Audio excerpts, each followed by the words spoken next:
다윗이라고 그러지 않았습니까? 다윗은 원통함을 품지 않았다는 거죠. 그래서 사울을 용서할 수 있었다는 겁니다. 그 이유는 뭐 때문이냐면 하나님께 그 마음을 다 토했다는 거죠. 성도 여러분, 한 주간 동안 하나님께 마음을 토하셨습니까? 성도 여러분, 마음을 토하고 좀 시원하시던가요? 토해본 사람은 아시겠죠. 자, 여러분들이 늘 하나님 앞에 마음을 토하여서 온유한 마음을 갖는 자들이 되시기를 주님으로 축복합니다. 오늘 욥기 8장 1절로 22절 말씀, 하나님의 주권이라는 말씀으로 함께 은혜를 나누겠습니다. 먼저 주여 말씀하옵소서 함께 같이 하겠습니다. 주여 말씀하옵소서, 주의 종이 듣겠나이다. 아멘. 주의 음성이 들려지는 복된 시간이 되시기를 주님으로 축복합니다. 어떤 집사님에게 아들 넷이 있었답니다. 그런데 아들 셋은 피부가 하얘요. 그런데 막둥이는 피부가 검어. 그런데 막둥이가 한 3살, 4살쯤 됐을 때 식구들끼리 어디 갔다 오는데 그 아버지한테 그러더랍니다. 아버지, 왜 나는 검어요? 그러더라는 거죠. 그래서 누가 뭐라 하든 그랬더니 형들이 놀려요. 검다고. 주워 왔대요. 그러더라는 거죠.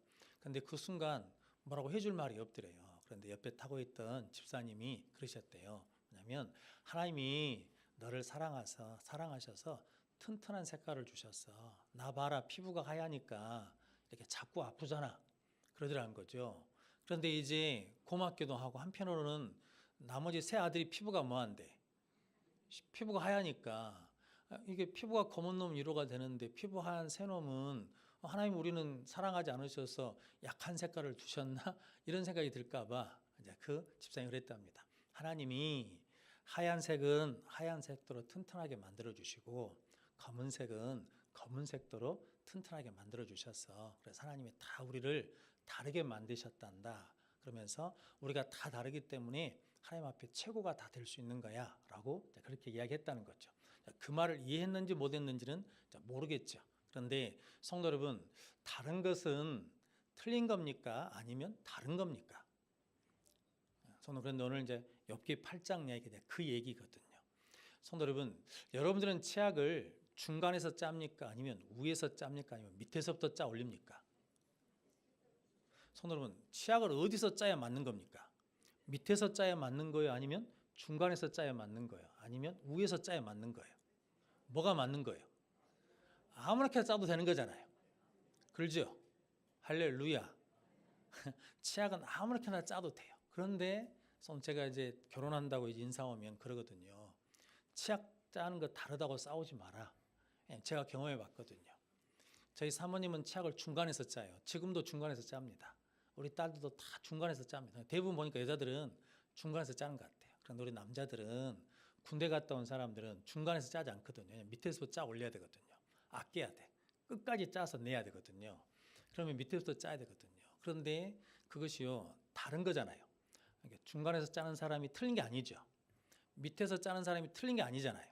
그런데 성도 여러분, 우리는 나하고 다르면 뭐라고 생각합니까? 틀렸다고 생각해서 그걸 뭐 어떻게 하려고 그래요? 고치려고 그래요. 바로 잡으려고 그래요. 그러면 성도 여러분, 그것이 고쳐집니까? 안 고쳐집니까? 안 고쳐져요. 안 고쳐져. 그러니까 뭐 하냐면 그걸 뭐 해줘야 돼? 인정해 줘야 되거든요.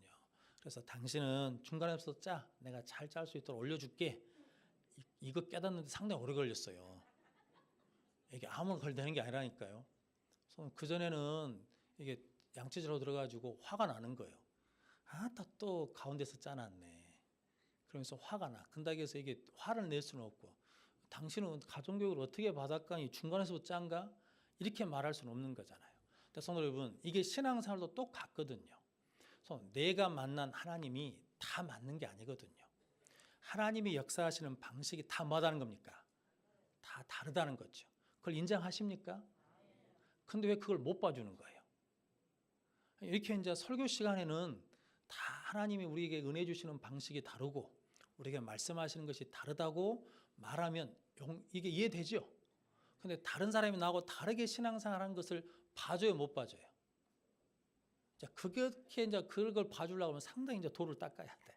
오늘 본문 말씀이 그런 말씀이거든요. 오늘 빌닷이라는 사람이 욥이 하나님 앞에 내가 불평한다면 하나님이 사람이 무엇이간데 우리를 귀하게 여기서 이렇게 힘들게 하십니까? 차라리 이럴 것 같으면 나를 죽여주십시오 라고 하는 말을 옆에서 듣고 있다가 하는 말이 뭐냐면, 야, 네 자식들이 왜 죽은 줄 알아?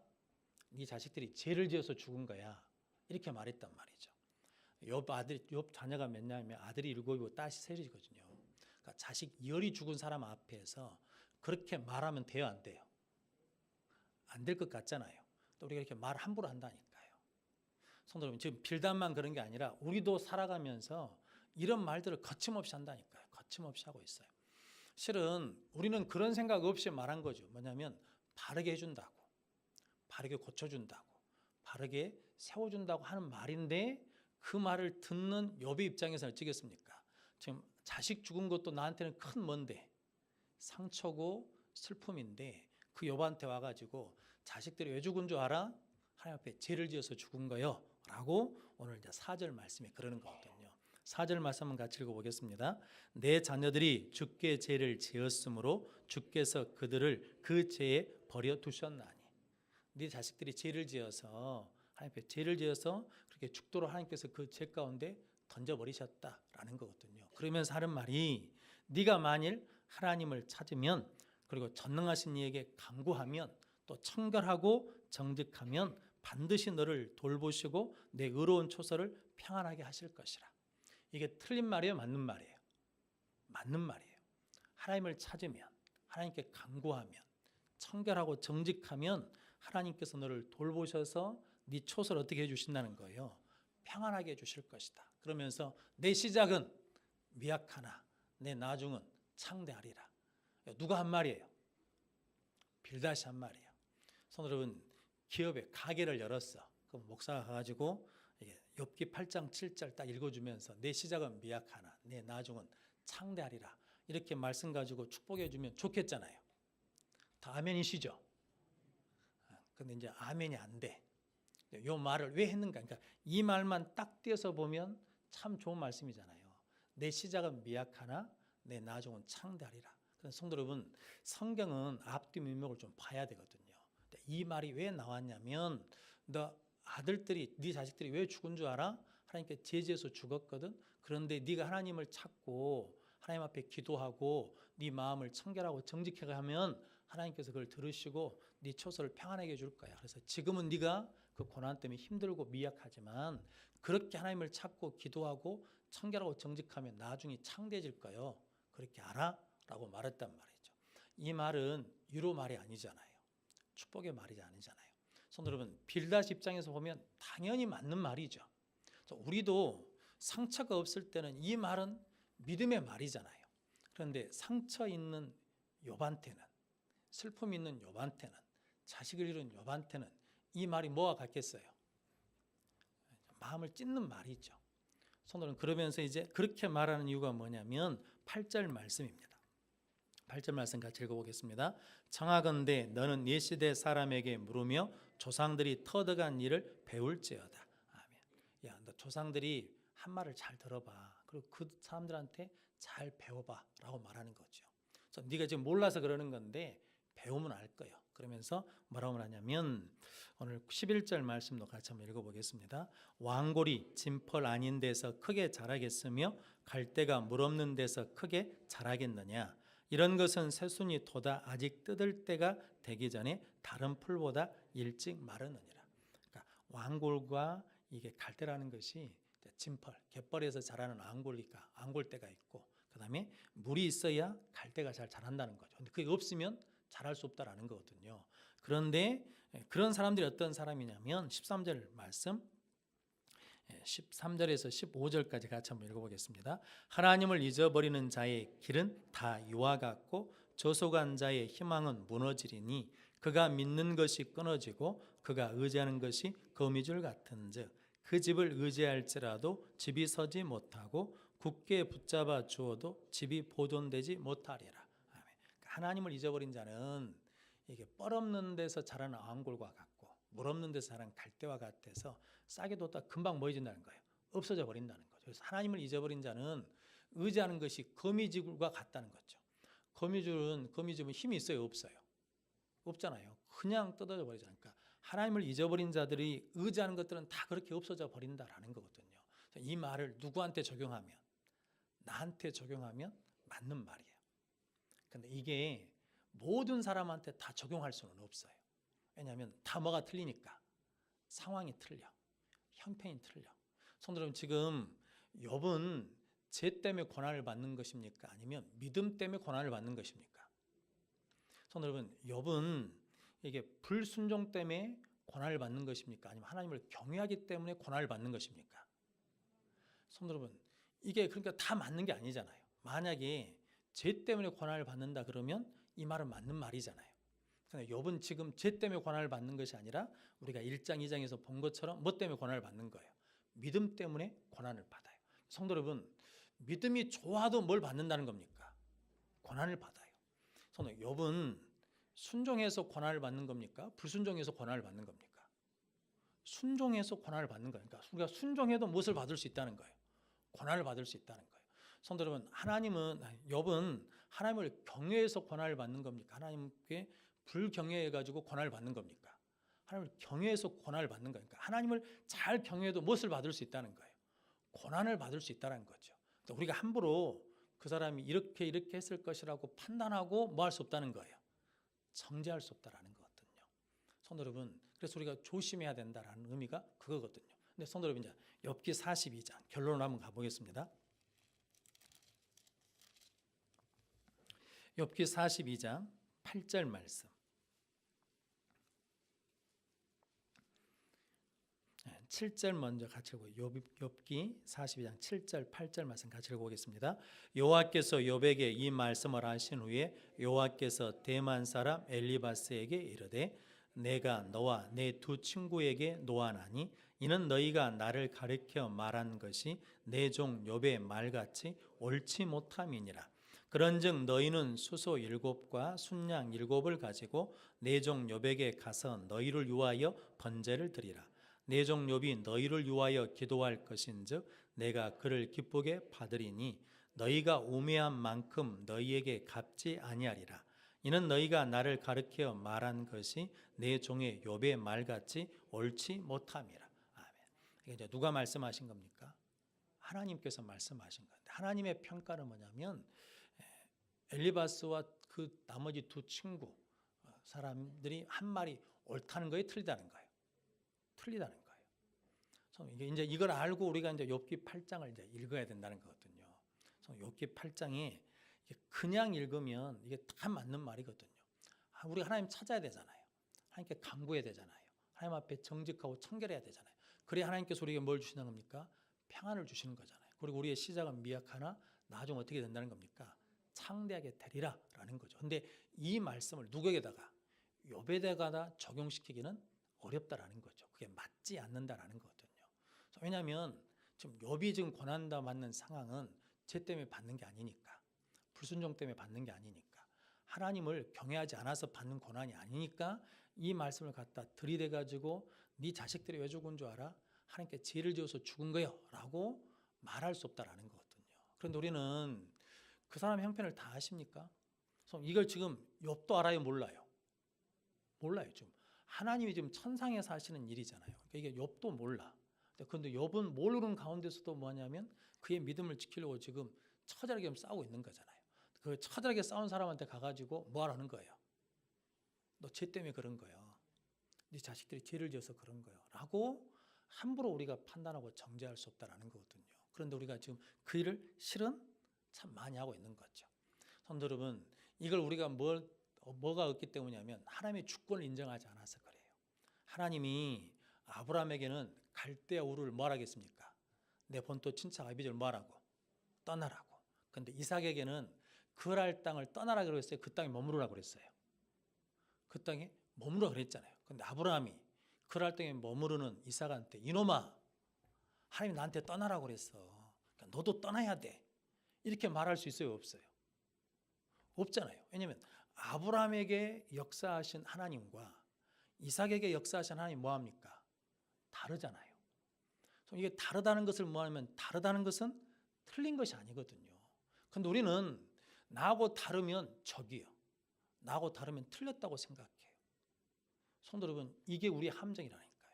그래서 자꾸 사람들을 뭐하냐면 판단하고 정죄하고 교회에서 상처와 아픔을 주는 거거든요.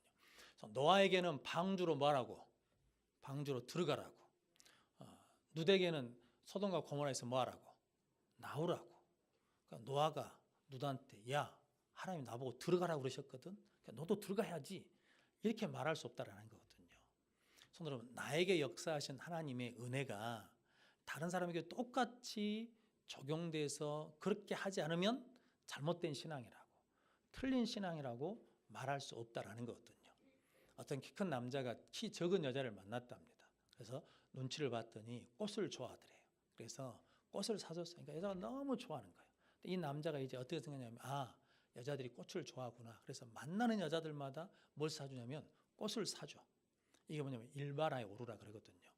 여자들 중에 여자들이 다 꽃을 좋아하는 건 아니죠. 현찰을 좋아하는 사람들도 많거든요. 근데 전부 다 그것이 맞다라고 갖다 잣대를 대면 이런 오류에 빠질 수 있다는 거죠. 성도 여러분, 저 여러분들이 수많은 말들을 하고 살거든요. 근데 요즘에 그 말을 하나님의 나라에 가서 뭐 하냐면 판결을 받거든요. 하나님의 판정을 받아. 그런 성도 여러분, 욥기 42장의 결론이 그거잖아요. 욥의 세 친구 말은 틀렸다는 거예요, 맞았다는 거예요? 틀렸다는 거예요. 욥의 말은 맞았다는 거예요, 틀렸다는 거예요? 맞았다는 거예요. 우리가 사람의 평가가 중요한 것이 아니라 누구 평가가 중요하냐면 하나님의 평가가 중요한 거잖아요. 성도 여러분, 나는 믿는다고 그래. 나는 하나님 믿습니다 라고 그러는데 하나님께서 내가 너를 모르겠다 그러면 끝나는 거잖아요. 그러니까 성도 여러분, 내 기준의 신앙생활이 다 맞는 게 아니라는 거거든요. 누구한테 맞아야 되냐면 하나님 기준에 맞아야 되고, 나에게 역사하시는 하나님이 다른 사람한테는 다르게 역사할 수 있다는 거거든요. 사도행전 10장에 보면 고넬료 이야기가 나오거든요. 근데 고넬료에게 하나님께서 네 기도를 들었다, 구절을 내가 귀하게 받았다 그러면서 이제 사람을 보내가지고 베드로를 청해오라 그러잖아요. 베드로가 비몽사몽간에 꿈을 꾸잖아요. 환상을 봐. 하늘이 열리고 뭐가 나와요? 내 보자기가 잡힌 것이 이렇게 쭉 하늘에서 내려와. 근데 거기에 보고 하나님 그걸 일어나서 베드로야 잡아먹어라 그러거든요. 그때 베드로가 뭐라 그럽니까? 나는 부정한 것을 먹지 않습니다. 하나님 아시잖아요. 그랬거든요. 그러니까 베드로도 대단하죠. 하나님이 먹으라는데 아이고 하나님 뭐 이따구로 먹으라고 그래. 이딴 것을 하나님 이거 부정한 거예요. 안 먹어요. 그랬단 말이에요. 그때 하나님 뭐라고 그러셨습니까? 야, 내가 깨끗하다는 것을 네가 왜 부정하다고 그러냐라는 거거든요. 그게 뭐냐면 베드로에게 누구 집에 가라고, 고넬료 이방인 집에 가라고. 그래가지고 사도행전 10장에 보니까 고넬료 집에 가가지고 베드로가 그러거든요. 원래 우리가 이방인과 교제하는 것이 법을 어기는 것인데 하나님께서 깨끗하다고 하시니까 내가 너한테 왔다라고 말하거든요. 그러니까 다른 사람이 보면 베드로는 지금 율법을 어긴 거거든요. 그런데 누가 깨끗하다고 하시니까, 하나님이 깨끗하다고 하시니까 다른 사람은 다 부정하다는 것인데 베드로가 하나님이 나한테 깨끗하다고 하셔서 나는 왔다라고 와서 고넬료 집이 뭐합니까? 구원을 받고 이방인 선교가 시작되는 거거든요. 근데 성도 여러분, 재밌는 것은 베드로는 유대인 선교를 맡고 바울은 이방인 선교를 맡거든요. 그런데 누가 더 많이 배운 사람입니까? 바울은 서울대학교 출신이고 베드로는 이게 고등학교도 나오는 건 모르겠는데 어부 안 배운 사람이에요. 그런데 유대인들한테 하나님이 바울을 보내야 이게 맞는 것 같거든요. 가말리엘 문화생이고 율법을 잘하는 사람이에요. 그런데 하나님이 바울을 유대인한테 보낸 것이 아니라 바울을 어디다 보내냐면 이방인한테 보내는 거예요. 그리고 베드로를 누구한테 보내냐면 유대인한테 보내는 거거든요. 성도 여러분, 하나님이 쓰시는 것은 누가 결정하시는 거예요? 하나님이 결정하시는 거죠. 그게 뭐냐면 하나님의 주권이거든요. 그러니까 나한테는 하나님이 이 길로 인도하셨어. 그런데 하나님이 내 딸들한테는 저 길로 인도하셔. 그게 누구 마음이요? 하나님 마음이에요. 그걸 인정하는 것이 뭐냐면 하나님의 주권을 인정하는 믿음이거든요. 이 믿음이 있어야 성도 여러분 불평이 없어져요. 성도 여러분, 요셉이라는 사람 아시잖아요.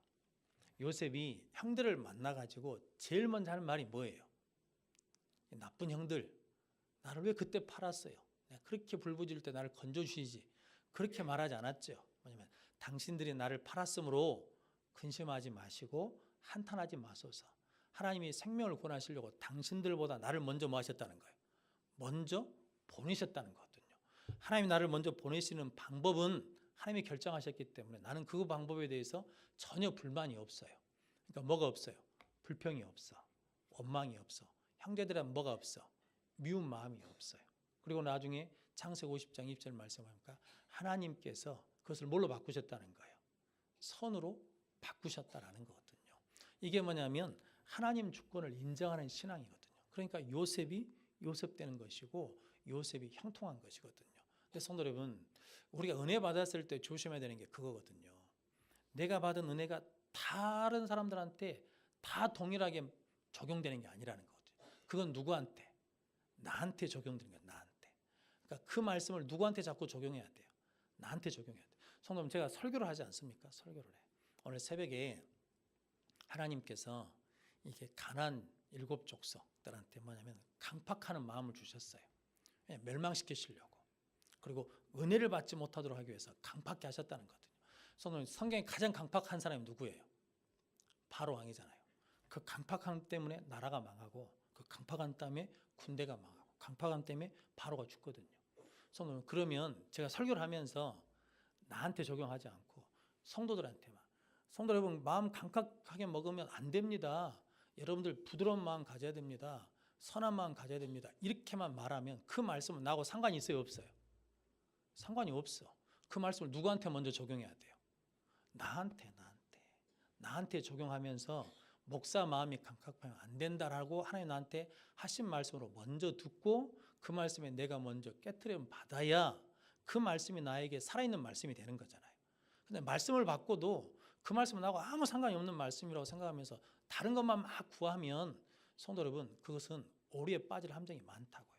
성도 여러분, 내 받은 은혜 귀한 거거든요. 나한테 응답하신 방법이 귀한 거예요. 그런데 내 것이 귀한 것처럼 다른 사람이 받는 신앙의 은혜의 방법도 뭐하다는 거예요?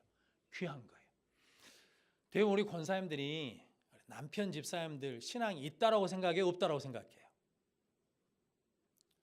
없다고 생각해? 없다고 생각해? 뭘 보고?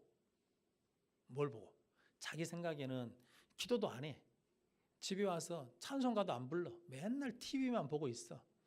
그리고 주일날 한번 교회 그냥 그것도 그냥 옆구리 찢어가지고 막 가냐 안 가냐 막 해가지고 억지로 갖다 앉혀놓으면 갔다가 와가지고 뭐 목사님 설교가 길다는 둥 어찌다는 둥 뭐 헌가 막 그러고 있단 말이야. 그러면 그 사람은 믿음이 있는 거예요, 없는 거예요? 우리 생각에는 없는 것 같잖아요. 그런데 하나님이 그 믿음을 받으시고 그 사람을 인정하면 그 사람은 믿음 있는 거예요, 없는 거예요? 있는 거거든. 그러니까 우리가 믿음이 있다 없다를 내가 판단할 수 없다는 거예요. 근데 마치 내 남편은 믿음이 틀끝만큼도 없이 그냥 막이 종로로 섰는 같이 막 그렇게 막 함부로 대하신 분들이 가끔 있더라고. 근데 성도 여러분, 믿음의 표현의 방식이 다를 뿐이거든요. 나는 내 기질과 내 성향 때문에 막 열심히 기도하고 막 소리쳐서 찬양하고 막 이래야 막 내 식성이 풀려. 근데 남편 기질은 달라. 우리 부목사님들은 가끔 그러거든요. 아니, 우리 서희 기질이 똑같다고 어떻게 하냐. 베드로 같은 놈이 있어야 되는데. 베드로 목사님 기억나십니까? 거기는 이렇게 안 있어. 막 서목사님처럼 그렇게 안 하잖아요. 막 방방 뜨잖아요. 막 방방 뜨요.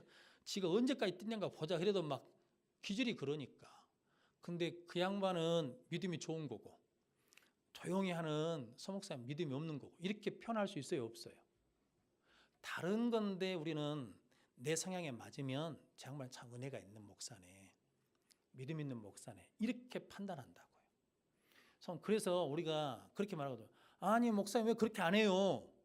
이렇게 좀 방방 뜨고 막 뜨겁게 하고 막 이래야지. 안 되는데 어쩔 것이요, 안 되는데. 누구는 그렇게 안 하고 싶나? 근데 성도 여러분, 다 하나님이 쓰임새가 있으셔서 부르신 거잖아요. 어떤 목사님이 교인들이 막 그러다 뭐 우리 목사님은 목사가 안 돼야 될 사람인데 목사가 됐다고. 기도도 안 해. 뜨겁게 설교도 안 해. 맨날 집에만 있어. 그러니까 우리가 볼 때는 전혀 도움이 안 되는 것 같아. 그런데 이게 목사님들이 가장 잘 보는 성구 사전이 있거든요. 스트롱 성구 사전이라고. 근데 그 성구 사전을 만드신 분이 누구냐면 제임스 스트롱이라고, 그 교인들이 우리 목사님은 목사가 안 돼서라고 했던 그분이 만든 사전이 그 성경이거든요. 성도 여러분, 하나님이 세우신 사람에게 다 뭐가 있냐면 쓰임새가 있거든요. 성도 여러분, 그래서 오늘 본문 말씀을 통해서 빌닷이라는 사람이 참 우리한테는 귀한 말씀이죠. 우리 자신한테 적용할 때는 내 시작은 미약하나 내 나중은 창대하리라. 이 말씀이 좀 복된 말씀이죠. 이것만 딱 보면. 근데 앞뒤 창향을 쭉 훑어서 보면 이 말처럼 아픈 말이 없어. 이 말처럼 가시돋친 말이 없다고요. 너 지금 죄 때문에 그렇게 미약해진 거야. 너 죄 때문에 네 자식들이 죽은 거야. 죄 때문에 네가 그렇게 병들어서 고생하는 거예요. 라고 가감없이 담대하게 그냥 막 직설적으로 말해버리는 거죠. 성도 여러분, 저 여러분들이 우리가 신앙생활 하면서 우리 주위에 있는 사람들에 대해서 우리가 이렇게 판단하고 정죄하는 것이 아니라 그 사람들이 믿음 생활하는 방식, 그것이 예수 그리스도를 부인한 것이 아니라 그러면 우리가 좀 인정해주고 좀 그 사람이 하는 것을 좀 기다려주는 저 여러분들이 되시기를 주님의 이름으로 축복합니다. 로마서 14장 1절 3절 말씀 한번 같이 찾아보겠습니다.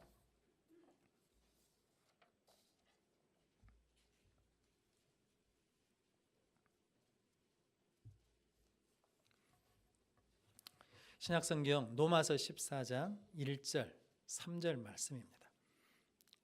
찾으셨으면 신약성경 258면 같이 한번 읽어보겠습니다. 믿음이 연약한 자를 너희가 받되 그의 의견을 비판하지 말라.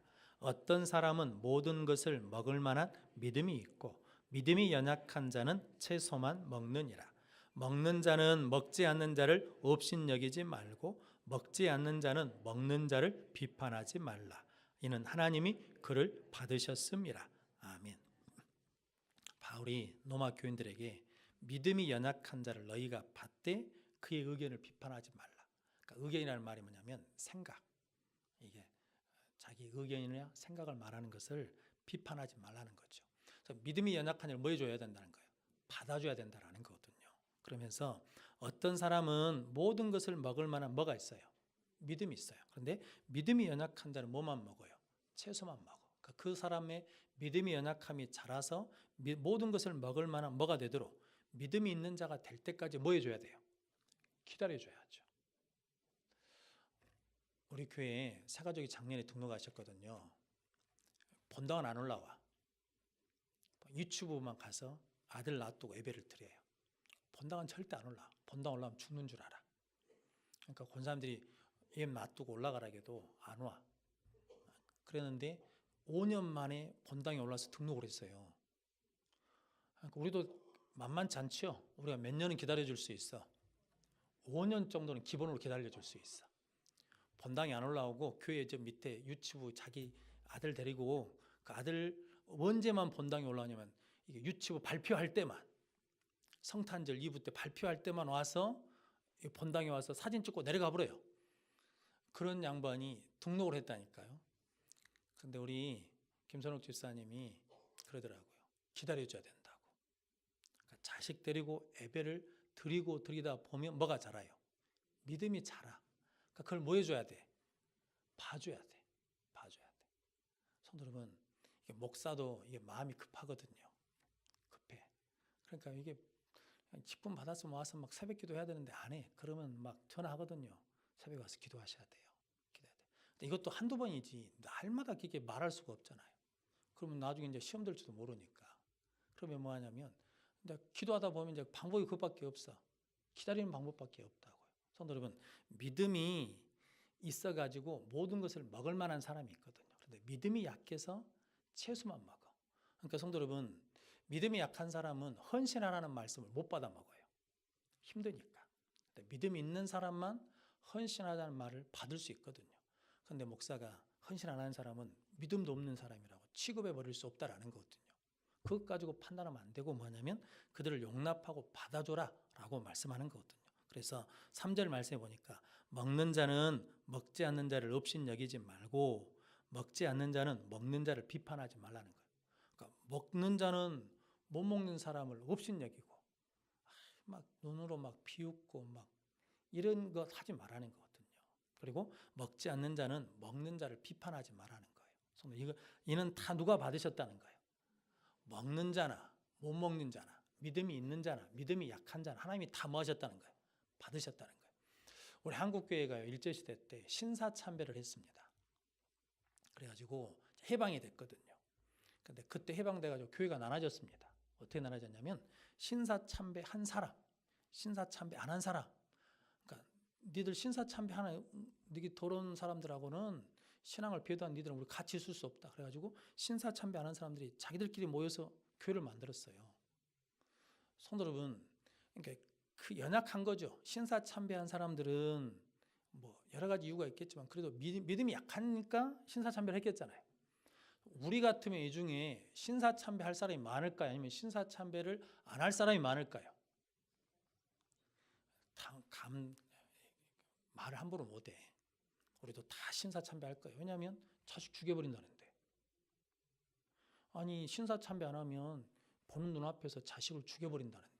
그래가지고 그냥 번복이로 한 사람 딱 죽여버려요. 처자식을 죽여버린다는데. 그러면 가서 신사참배를 해야 돼, 안 해야 돼? 이게 간단한 문제가 아니에요. 그래서 신사참배한 사람들이 믿음 없는 사람이라고 함부로 정죄할 수 없다고요. 그 상을 우리가 모르니까. 그 형편을 모르니까. 근데 신사참배한 사람들은 그래도 나는 뭘 지키겠다는 거예요. 믿음을 지키겠다고 해서 지켰어요. 그러면 성도를 하나 물어보겠습니다. 그러면 신사참배 안 한 사람들이 신사참배 한 사람들을 품어야 돼요? 아니면 신사참배 한 사람들이 신사참배 안 한 사람들을 품어야 돼요? 남의 이야기니까 쉽잖아요. 그러잖아요. 그러니까 신사참배를 안 한 사람들이 신사참배를 한 사람들에 대해서 뭐 해야 돼요? 용서하고 그때 니들이 힘들어서 니들이 얼마나 힘들었냐. 그 신사참배를 한 것 때문에 얼마나 괴로웠냐. 그러면서 그 사람들을 뭐 해줬으면 받아주고 용납해줬으면 한국교회가 교단이 이렇게 막 수백 개로 안 나눠지지. 근데 니들하고 우리는 틀려. 족속이 틀려 이제. 피가 틀리다. 그러면서 싹 잘라가지고 니들하고 우리는 틀려 이렇게 하고 교단을 바꿔버렸다니까요. 그 교단 이름 말 안 할게요. 이렇게 나눠져 버렸다고요. 성도 여러분, 우리가 믿음 있는 사람들이 믿음 약한 사람들을 뭐 해줘야 돼? 용납해줘야 되잖아요. 받아줘야죠. 성도 여러분, 교회 다니면서 술, 담배 하면 돼요? 안 돼요? 안 돼. 우리 장로에서는 안 돼. 근데 술, 담배를 하는 사람들이 있어. 근데 나는 술, 담배를 안 하네. 그럼 술, 담배 하는 사람들 누군지 알아. 그럼 그것들 믿음도 없어가지고 술, 담배 하고 있다라고 막 정죄하고 판단하고 욕하고 뭐 집사가 저런다냐 이렇게 말해야 되겠어요? 안 그러면 술, 담배 안 하는 믿음 있는 우리가 그래도 교회 와서 고맙다고 감사하다고 나중에 믿음이 자라면 자연스럽게 끊을 거라 그러면서 품어주고 용납해줘야 돼. 성도 이게 지금 우리가 해야 될 일인데 교회에서 그러지 않는다니까요. 왜냐하면 모든 것을 누구한테 맞추는 거예요. 내 기준에다 갖다 맞춰요. 그래서 나가 맞다는 거거든요. 그래서 다 맞는 게 아니라니까요. 그래서 누가 맞았다고 그래야 되냐면 하나님이 맞다고 그러셔야 맞는 거다라는 거죠. 그러니까 우리가 믿음 있는 자가 믿음 약한 사람들을 뭐 해줘야 돼? 비판하지 말고 받아줘라. 왜냐하면 이미 누가 받으셨으니까. 하나님이 받으신 하나님의 자녀니까. 저 여러분들 그런 복된 성도의 삶을 살아내시기를 주님의 이름으로 축복합니다. 그렇다 그러면 얼마나 복되고 능력 있는 교회가 되겠습니까? 저는 옷 면역이 없습니다. 옷딱을 먹으면 안 돼요. 저한테 옷딱 먹으러 가자 그러면 안 돼. 그럼 전 잘못하면 죽을 수도 있어. 전 옷 때문에 후송을 간 사람이기 때문에. 그리고 옷 때문에 병원에서 의사가 옷을 먹으면 죽을 수 있습니다. 왜냐하면 만져서 오른 옷은 피부 바깥에서 간지러우니까 상관이 없는데 옷을 먹어서 안에서 피면 기도가 막히면 죽는다는 거거든요. 근데 그 얘기를 제가 했어요. 부목사로 있을 때, 하종교에 있을 때 우리 목사님이 옷닭을 먹으러 가자 그러시더라고. 그래서 저는 옷닭을 먹으면 안 됩니다 했더니 뭐라고 하는지 아십니까? 그래, 나는 옷닭 먹으면 안 되니까 자네는 먹지 마소. 이랬으면 얼마나 좋겠어요. 목사가